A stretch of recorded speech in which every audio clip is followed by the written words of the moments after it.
Welcome to episode 125 of the Lone Hockey Podcast, where today we're going to be talking about some standouts from last night's matchup between Colorado and Carolina, and two of the more high octane teams in the NHL. And obviously, Colorado's been off to a slightly slower start this season, but they had a really good game.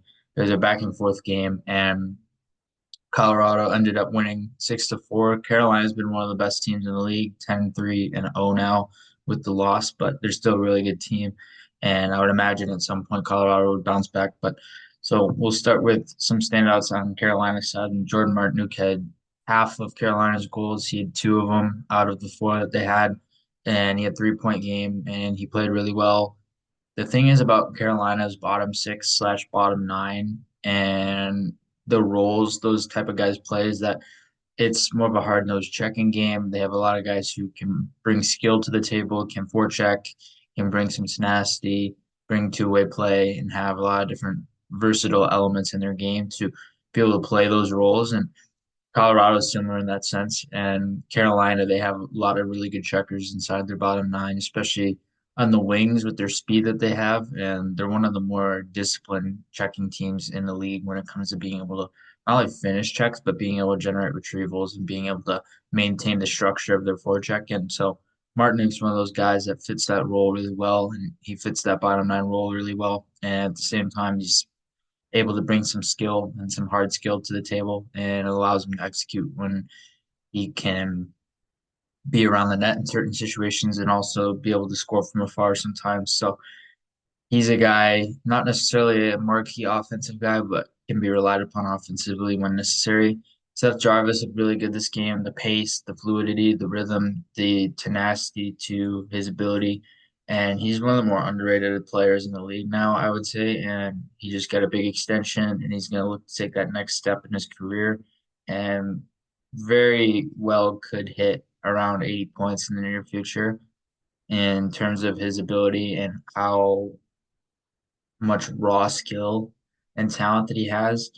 And he's really underrated being able to drive pace and being able to be a consistent play driver and really good all around as well. Martin Necas was really good this game and had a 2-point game. He had a goal and an assist.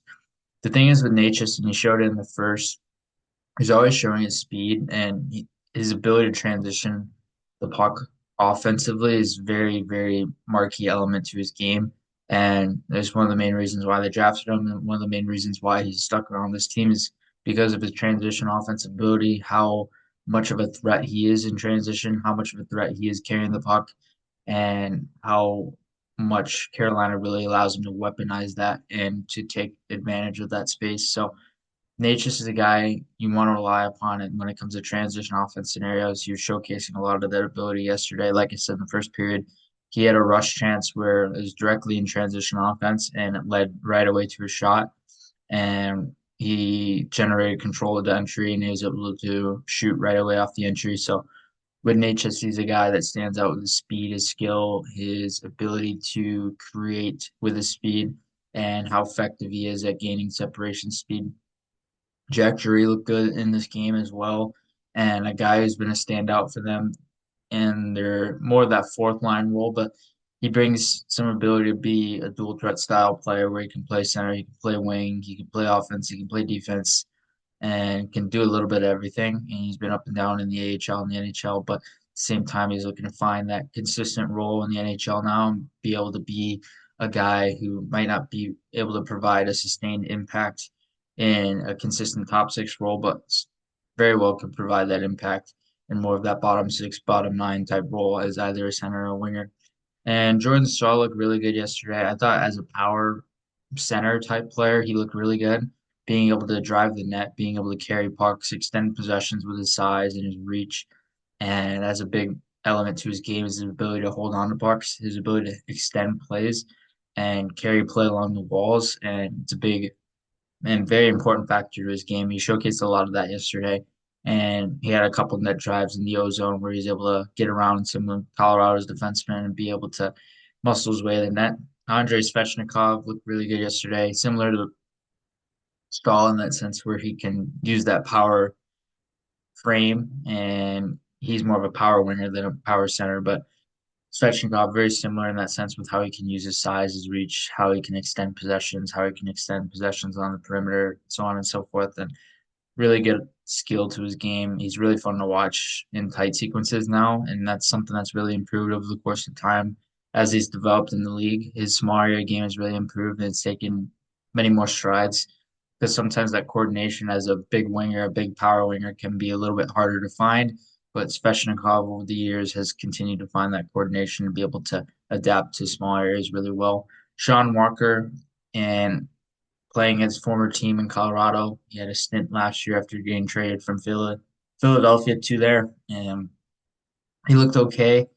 He had some defensive sequences where he was mistiming his reads, and on line rush against, he didn't look like his typical self in terms of positioning, but at the same time, he looked good overall. I noticed his ability to transition the puck. I noticed his ability to carry the play. I noticed his ability to activate downhill in the ozone. He's a modern style defenseman, and it sure looks like some of those habits have stuck with him ever since coming over from Colorado to Carolina. And obviously, similar style system, and they use a lot of analytics in their play with both teams. And Walker going to Carolina makes that adjustment a little bit easier coming over from Colorado directly. So he's been a guy that's played really well though on the offensive side of the puck and the off puck movement and being able to incorporate that activation and not only those zone but also transition. I think Colorado side, Nathan McKinnon continues to score and have multi-point games, and he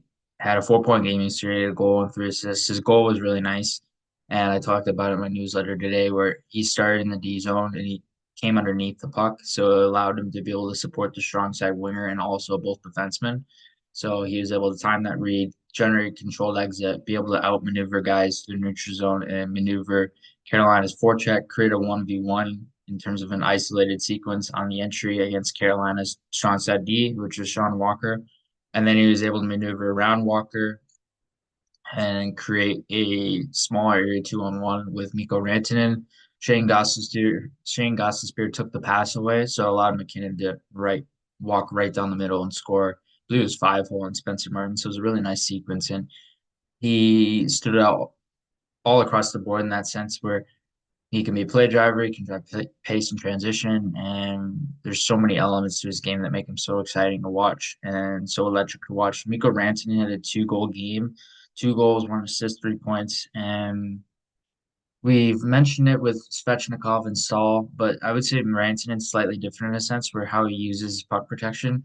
His puck protection is really absorbing contact. Like Svechnikov and Stahl, they try to hold off contact. Rantanen's kind of the opposite in the sense where he's not afraid to absorb the contact and ride the contact a little bit. And he's slightly bigger than Svechnikov and Stahl at the same time, and slightly more adaptable in terms of his center of gravity, and he's used to doing that type of stuff. He's really used, especially as a winger, but he's used to being able to extend possessions like that, being able to hold on to pucks, but also being able to absorb contact and being able to slightly lean into the opposing defenders to be able to gain separation space in certain situations. Arturi Lehkonen, ever since coming back from injury, has looked really good for Colorado.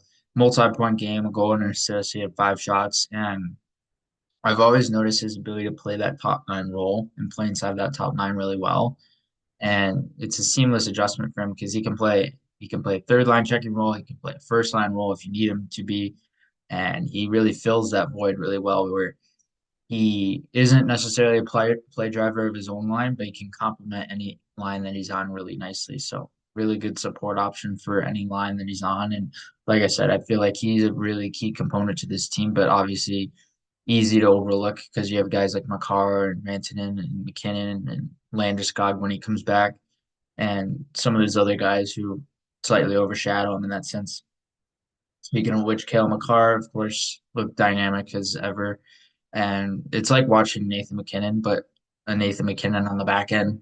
It's literally the same player. So it's kind of funny. And at the same time with McCarr, they move the puck very similarly. It would be interesting to see at some point if he would be able to play forward, if he was like a right winger or something, and see how that adjustment would be. Like if he was the top line winger for Colorado instead of a top pair right shot defenseman. I wonder if they would ever do that someday. I would imagine not, but it'd be kind of funny to see if that were to happen. Then you can have McCarr and McKinnon on a line together, even strength outside of the power play, which would be even funnier. But anyway, McCarr, in terms of his offense, his puck movement, very sharp in terms of his reads. He looks sharp in terms of moving the puck too. That's another really good sign when it comes to him is the being able to move the puck tape to tape. Something as simple as that, and how he's able to do it so accurately and consistently is a really good sign that he's showing that ability consistently within his game to drive play and make passes and make tape to tape plays and make strong reads instinctually and being able to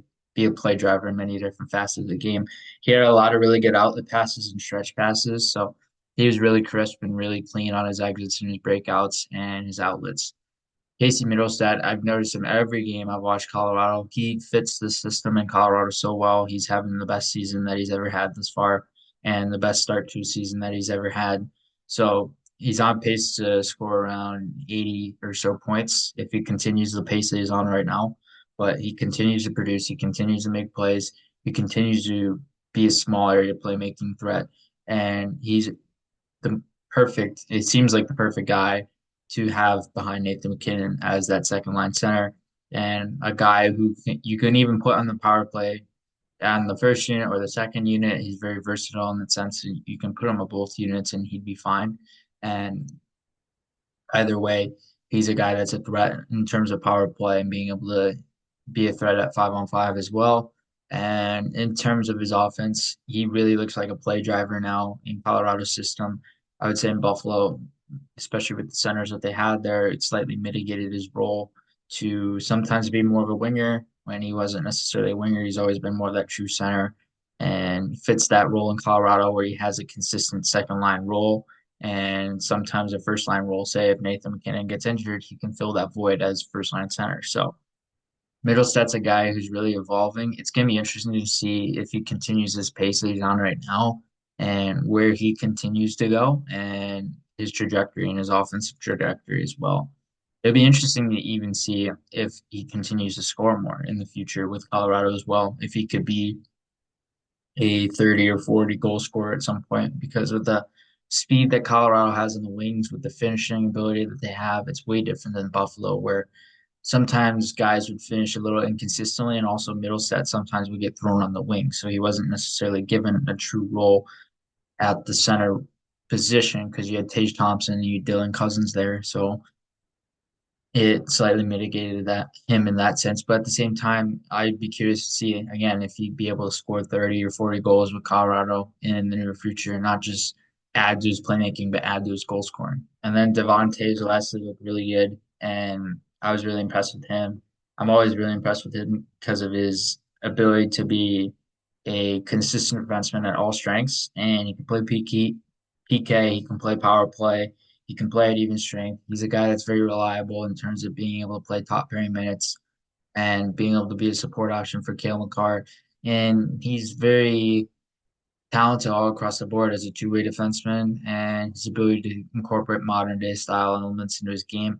And he's got good size to his ability too. He plays like it's interesting because he plays like he's 5'9" or 5'10", but he's I believe he's 6'1" or 6'2".